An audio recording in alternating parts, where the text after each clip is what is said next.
Christmas Eve, a time for family, joy, and togetherness. For me, it should have been a perfect evening, surrounded by loved ones. But that night became the most scandalous of my life. What happens when forbidden desires collide with holiday cheer?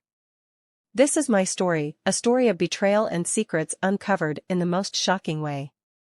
Let me take you back to the night everything fell apart. It was Christmas Eve, and the house was alive with celebration. Our family reunion was in full swing, laughter echoed through the rooms, music played softly, and the smell of holiday food filled the air. Everyone downstairs seemed so carefree, so happy. But I wasn't. I was upstairs, carrying a secret I thought I could control, a secret that was dangerous and shameful. For months, I had been involved with not one, but two of my husband's closest friends. That night, I thought I could keep it all hidden, that nothing would go wrong. I couldn't have been more wrong.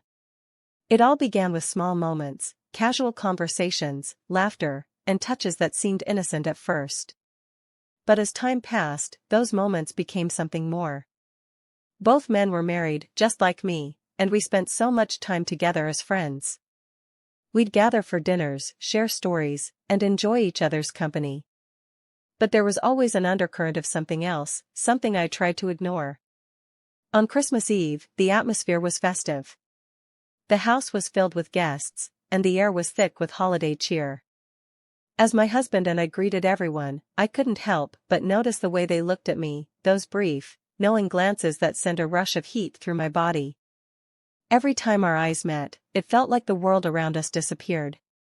The music, the laughter, it all faded into the background. My heart raced, and I could feel the tension building. I knew what I was doing was wrong, but the pull between us was undeniable. I couldn't stop myself. As the hours passed, the festive energy in the house seemed to grow, but so did the tension between us.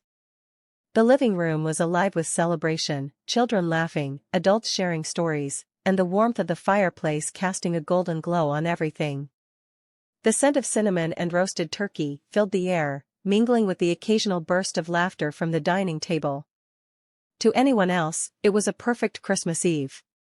But for me, it was anything but perfect. My every move felt calculated, every glance carefully measured to avoid suspicion.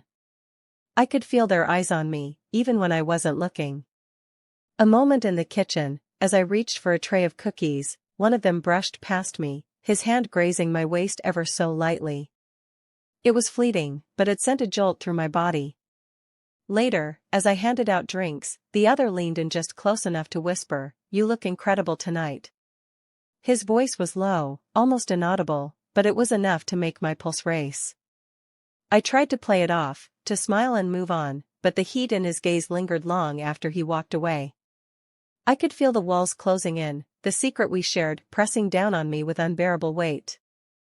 Every interaction felt like a risk, a stolen moment that could be noticed by anyone. My husband laughed and chatted with his friends, completely unaware of the storm brewing just beneath the surface. By the time I whispered, "We have to be quick, before anyone notices," my nerves were frayed. The noise of the party seemed distant as I slipped away from the crowd, my footsteps careful but hurried as I made my way upstairs. The hallway was dimly lit, the muffled sounds of music and laughter echoing faintly behind me. My heart pounded in my chest as I reached the guest room.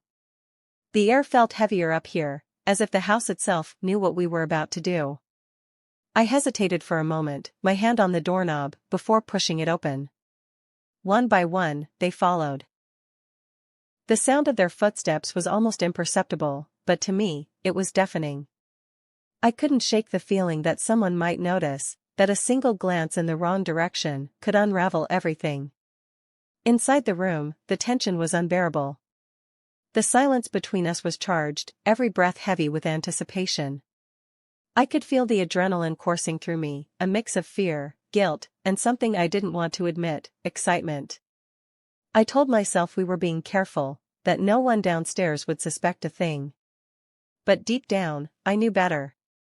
We weren't just taking a risk, we were playing with fire, and it was only a matter of time before we got burned. The room was quiet except for the faint hum of music from downstairs. The festive sounds of laughter and celebration felt worlds away, as if they belonged to someone else's life.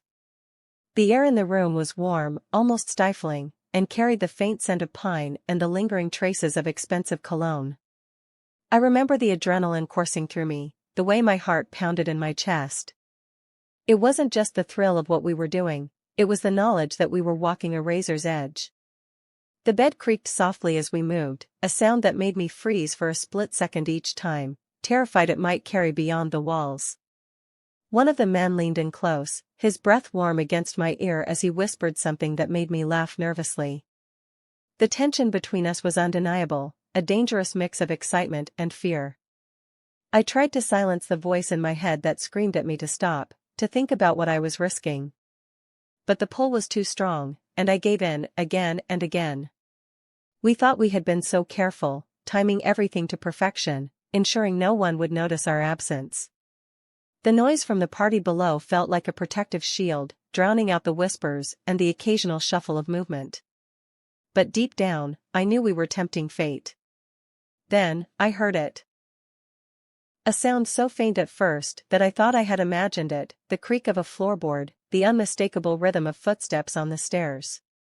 My body tensed, and I glanced at the door, my heart hammering in my chest. I whispered frantically, "Did you hear that?" But they dismissed it, telling me to relax. The footsteps grew louder, closer, and my stomach twisted into knots. I sat up, trying to listen, trying to convince myself it was nothing. Maybe someone had gone to the bathroom or stepped away for a moment. But the sound didn't stop. Panic set in as the footsteps paused just outside the door. I held my breath, every muscle in my body frozen. The door handle turned, slow and deliberate, as if the person on the other side already knew what they would find. And then it happened. The door swung open, slamming against the wall with a force that made me flinch. Standing there, framed by the light from the hallway, was my husband. His face was a storm of emotions, shock, confusion, and a rage that seemed to suck the air out of the room. Behind him, a few other guests had followed, their expressions morphing from curiosity to disbelief as they took in the scene. One of them gasped audibly, and I could hear the murmurs of realization spreading among them. My husband's eyes locked onto mine, searching for an explanation that I couldn't give. His gaze shifted to the two men, who were scrambling to cover themselves, their faces pale with fear and shame. The room felt suffocating, the weight of what had just happened pressing down on me like a crushing force. I wanted to speak, to say something, anything, but no words came. My throat was dry, and my mind was blank, paralyzed by the enormity of the situation. The guests behind my husband whispered among themselves, their voices a mixture of shock and disgust. One of the men tried to stammer out an apology, his voice shaky and weak, but my husband silenced him with a glare that could have cut through steel. The tension in the room was unbearable, the silence louder than any scream. I felt exposed, as if every secret, every lie, had been laid bare for the world to see. The humiliation burned through me, my skin prickling with the heat of 1,000 stares. I wanted to disappear, to wake up and find that this was all a nightmare. But it wasn't. This was my reality, and there was no escaping it. The chaos that followed was a blur. Voices were raised, accusations flew, and the sound of someone storming out echoed down the hallway. I stood there, frozen, unable to move or speak, as my world crumbled around me. I had been caught, and there was no going back.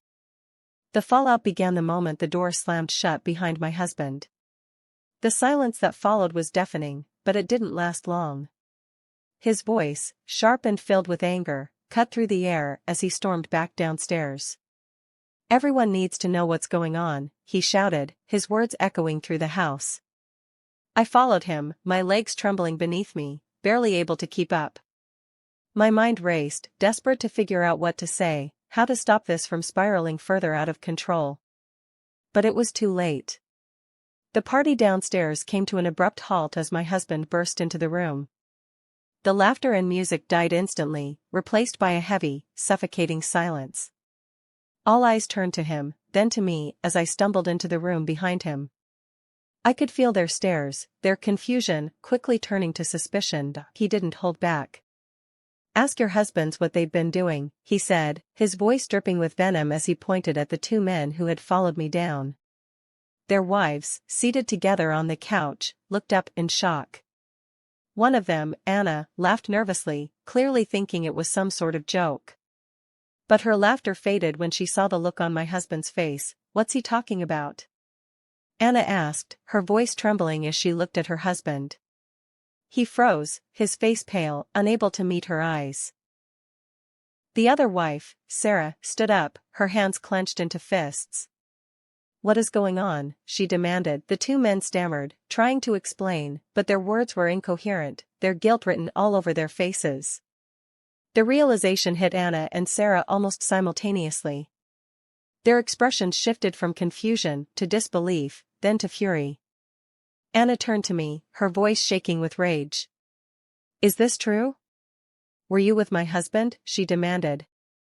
I opened my mouth to speak, but no words came. The weight of my guilt was too heavy. I nodded, tears streaming down my face. The room erupted. Anna screamed, her voice filled with betrayal and heartbreak. Sarah shoved her husband, her face red with anger. How could you do this to me? To us? She yelled, her voice breaking. The guests, who had been frozen in place, began murmuring among themselves. Some looked away, clearly uncomfortable, while others whispered to each other, their eyes darting between me, the men, and their wives. My husband stood in the center of it all, his face a mask of cold fury. You've ruined everything, he said, his voice low but firm. You've destroyed our marriage, and you've destroyed theirs. I tried to apologize, to explain, but my words were drowned out by the chaos. Anna turned to me, her eyes filled with tears. You were supposed to be my friend, she said, her voice trembling. How could you do this to me? The guilt was unbearable. I wanted to tell her how sorry I was, how much I regretted everything, but I knew it wouldn't matter. Sorry wouldn't fix what I had done. The arguments grew louder, the accusations flying back and forth. Someone tried to calm the situation, suggesting we take it outside, but no one listened. The party was in shambles, the joy and warmth of Christmas Eve completely destroyed. Eventually, Anna and Sarah stormed out, dragging their husbands with them. The guests began to leave shortly after, their faces a mix of pity and disgust as they avoided looking at me. When the house was finally empty, my husband turned to me. His face was pale, his eyes red from the tears he had fought to hold back. I want you out, he said, his voice cold and final. I can't do this anymore. I nodded, unable to argue. I had no defense, no excuse. I had made my choices, and now I had to face the consequences. As I packed my things, the weight of my actions pressed down on me like a heavy blanket. I had destroyed my marriage, shattered friendships, and hurt people who didn't deserve it. As I walked out of the house that night, the cold air hit me like a slap in the face. I knew I would never forget this Christmas Eve, the night I lost everything. Looking back now, I can't help but ask myself why I let it go so far. Was it the thrill of the forbidden? The rush of being desired? The attention that I thought I craved? Whatever the reason, it wasn't worth it. I lost everything that night, my husband, my dignity, the trust of my friends, and the love of people I had once held dear. The consequences of my actions were far more devastating than I ever imagined. The relationships I thought were solid were shattered, and the life I had built crumbled in an instant. If you're ever tempted to cross that line, to give in to those fleeting desires, remember my story. Some choices can never be undone. No matter how much we wish we could turn back time, the damage is done. And sometimes, the things we lose can never be replaced. I thought I could control the situation, that I could have it all without consequences. But I was wrong. I learned the hard way that the price of betrayal is steep, and it's a price that I will carry with me forever. What would you have done if you were in my husband's shoes? Would you have forgiven me, or would you have walked away, just like he did? I'd love to hear your thoughts, share them in the comments below. And if you want to hear more stories like mine, ones that explore the real consequences of our actions, don't forget to like, subscribe, and hit the notification bell. Your support means everything. Thank you for listening.